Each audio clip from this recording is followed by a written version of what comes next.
We're also following a local breaking news alert in Clay County. Sources telling News4Jax that Sheriff Darryl Daniels has been given until the end of the day to resign or be arrested.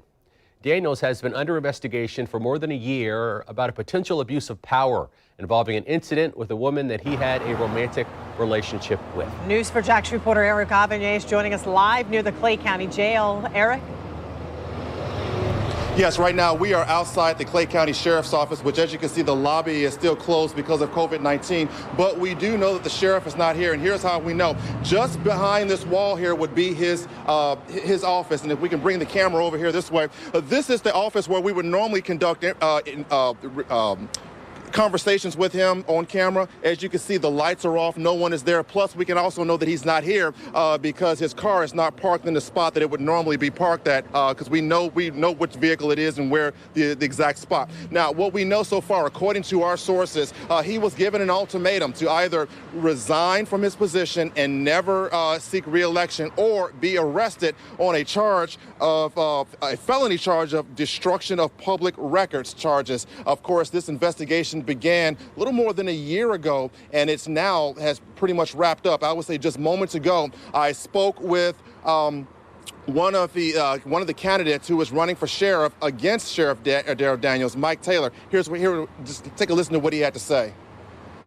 It's a long time coming. My biggest concern is that it took so long for the Florida Department of Law Enforcement to complete their investigation, and then for the state attorney's office, who was assigned as a special prosecutor, to complete their review. About half of the voting in Clay County has already occurred. And unfortunately, that means every candidate or every voter that voted for Sheriff Daniels' vote will not count. That's my biggest concern. I've been the only candidate for the last 10 months that have said he's going to be charged. He's going to be arrested. You cannot break the law as the sheriff and operate with impunity. Back here live now, we just also got a statement from Michelle Cook, who is also running for that sheriff's seat, and I'm going to just read it off my phone here. It says, today's news is the latest chapter in the sad, embarrassing tenure of Sheriff Darryl Daniels. Thankfully, people of Clay County can end the cronyism, corruption, and abuse of power at the sheriff's office by voting in Tuesday's primary election. I will fight to restore the trust and integrity to our community and work every day to be a sheriff you can be proud of. So again, we're hearing from others. We're hearing from the candidates who are speaking out about this latest controversy, hearing about the sheriff.